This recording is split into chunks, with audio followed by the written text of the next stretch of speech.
बच्चों नमस्कार। आज अपन भारतीय इतिहास के स्वर्ण काल गुप्त काल के बारे में पढ़ेंगे।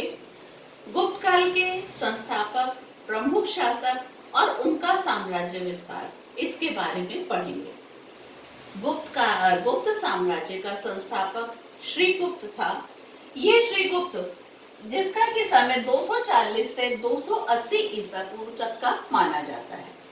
श्रीगुप्त किसी क्षेत्र का अधिकारी नहीं था, मगर इसने क्योंकि महाराजा की उपाधि धारण की थी, इस कारण इसके आगे का जो वंश चला वो गुप्त वंश के नाम से जाना जाता है।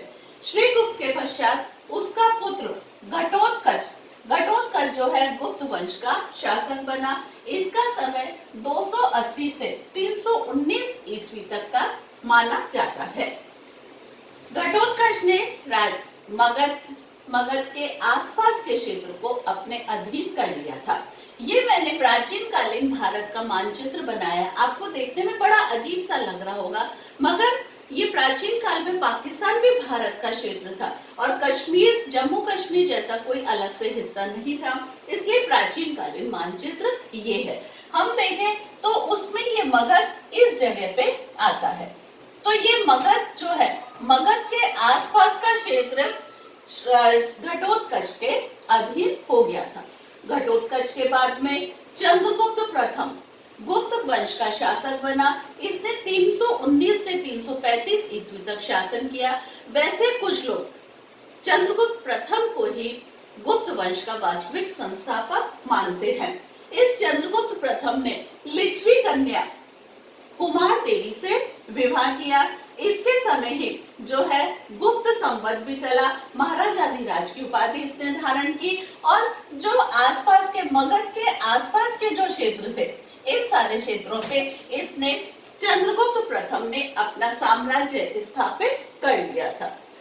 चंद्रगुप्त प्रथम के पश्चात उसका पुत्र समुद्रगुप्त, जो कि कुमार देवी का पुत्र था, यह भारत का शासक बना। समुद्रगुप्त प्रयाग प्रशस्ति, जो कि हरिसेन के द्वारा लिखी गई है, उस प्रयाग प्रशस्ति से हमें समुद्रगुप्त के बारे में पता चलता है। समुद्रगुप्त एक बहुत ही योग्य शासक था। ये अपनी विजयों के कारण ही प्रसिद्ध है। आपको पता है, जैसे फ्रांस का एक महान सम्राट था नेपोलियन, तो समुद्रगुप्त को भी भारत का नेपोलियन कहा जाता है, उसकी विजयों के कारण। तो आपकी बोर्ड परीक्षाओं में कितनी बार प्रश्न आता है कि समुद्रगुप्त को भारत का नेपोलियन क्यों कहा जाता है? समुद्रगुप्त को अपनी विजयों के कारण भारत का नेपोलियन कहा जाता है। समुद्रगुप्त की विजयों को हम मुख्य रूप से 5 भागों में बांटते हैं। सबसे पहले उसकी विजय जो है वो है आर्यावर्त की विजय। आर्यावर्त, ये जो मध्य भारत का क्षेत्र है, ये आर्यावर्त का क्षेत्र कहलाता है। तो इस प्रकार समुद्रगुप्त ने मध्य भारत के कुछ क्षेत्रों को जीत के अपने साम्राज्य में मिला लिया था। दूसरी उसकी विजय है आठवीं राज्यों की विजय। तो ये जो मध्य प्रदेश का क्षेत्र है, इस मध्य प्रदेश के क्षेत्र को भी समुद्रगुप्त ने जीतकर, इस प्रकार ये जो सारे क्षेत्र है ये आर्यावर्त का क्षेत्र कहलाता है और ये समुद्रगुप्त के साम्राज्य का हिस्सा था। तीसरी उसकी विजय है दक्षिणापथ की विजय। समुद्रगुप्त ने दक्षिण भारत के 12 राज्यों को जीता था। उसने मगध से चलना प्रारंभ किया और मगध से अपने क्षेत्रों को जीतता हुआ वारंगल, वेंगी, ये यहाँ पे वेंगी है, वेंगी होता हुआ यहाँ कांची तक वो आया और कांची के पश्चात समुद्रगुप्त वापस लौट गया।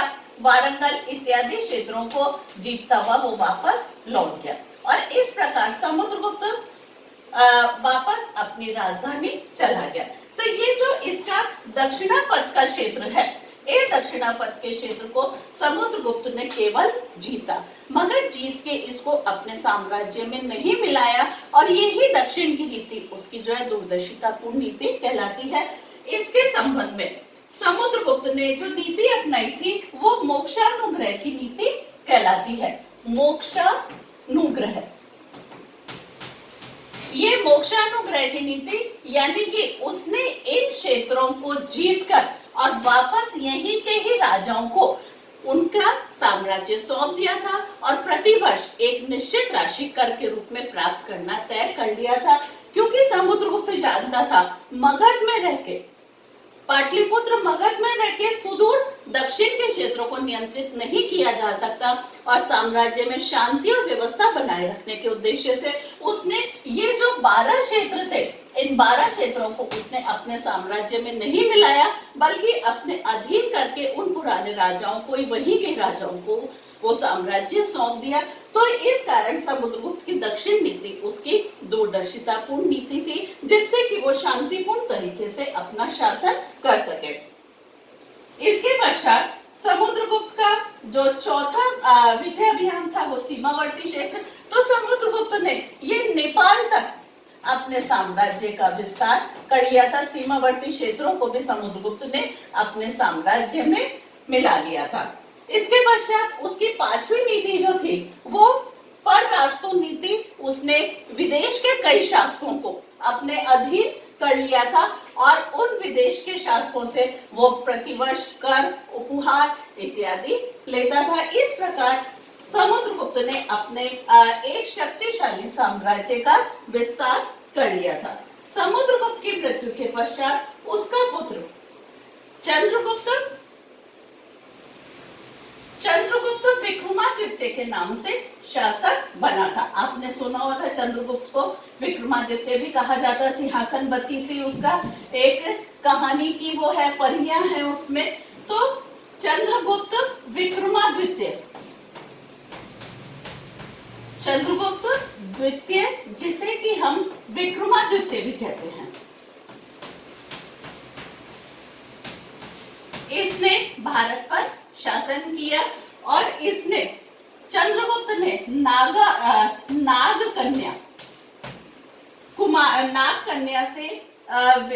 कन्या कुबेर नागा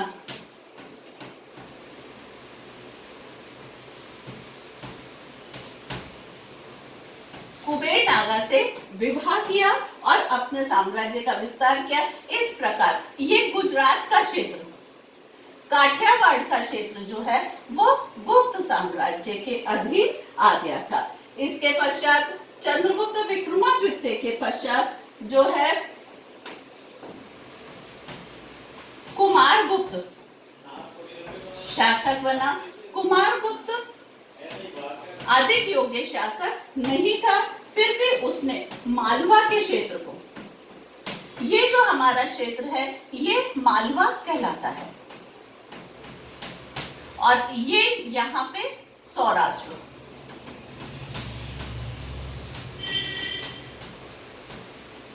तो इस प्रकार मालवा सौराष्ट्र के क्षेत्र जो है कुमारगुप्त के द्वारा मालवा का क्षेत्र भी गुप्त साम्राज्य के अंतर्गत सम्मिलित कर लिया गया था। कुमारगुप्त के पश्चात स्कंदगुप्त गुप्त साम्राज्य का शासक बना। स्कंदगुप्त एक योग्य शासक था, मगर इसके समय में भारत में एक विदेशी जाति हूणों के आक्रमण होने लग गए थे। तो हूणों के लगातार आक्रमण के कारण गुप्त साम्राज्य की जो है चरमरा गया और इस प्रकार स्कंदगुप्त की मृत्यु के पश्चात जो है गुप्त साम्राज्य छिन्न हो गया। स्कंदगुप्त एक प्रजाहितकारी शासक था। आपने सुना होगा सुदर्शन झील का नाम। तो सुदर्शन झील की मरम्मत इस स्कंदगुप्त के द्वारा ही करवाई गई थी, जो कि हमें भीतरी गुफा के स्तंभलेख से पता चलता है। तो इस प्रकार यद्यपि स्कंदगुप्त एक योग्य शासक था, मगर लगातार जो विदेशी आक्रमण होते रहे, हूणों के आक्रमण के कारण वो इस शक्तिशाली साम्राज्य को, जो गुप्त साम्राज्य था, इस शक्तिशाली साम्राज्य को वो नहीं संभाल पाया और धीरे धीरे जो है गुप्त साम्राज्य पतन की ओर अग्रसर हो गया। तो इस प्रकार हम देखते हैं गुप्त काल वास्तव में भारत का एक स्वर्ण युग था। उसके समय में भारत ही नहीं, भारत से बाहर भी जो है भारत का साम्राज्य फैला हुआ था। शासकों ने सीधे नहीं अप्रत्यक्ष रूप से उन राजाओं से मित्रता कर रखी थी और उनसे प्रतिवर्ष कर वसूल करते थे। तो इस प्रकार गुप्त साम्राज्य एक विस्तृत साम्राज्य था। यदि आपने मेरे चैनल को सब्सक्राइब नहीं किया है तो मेरे चैनल को सब्सक्राइब कीजिए, बेल आइकन को दबाइए ताकि आगे भी आपको इस तरह के लगातार मेरे वीडियो प्राप्त होते रहें। धन्यवाद।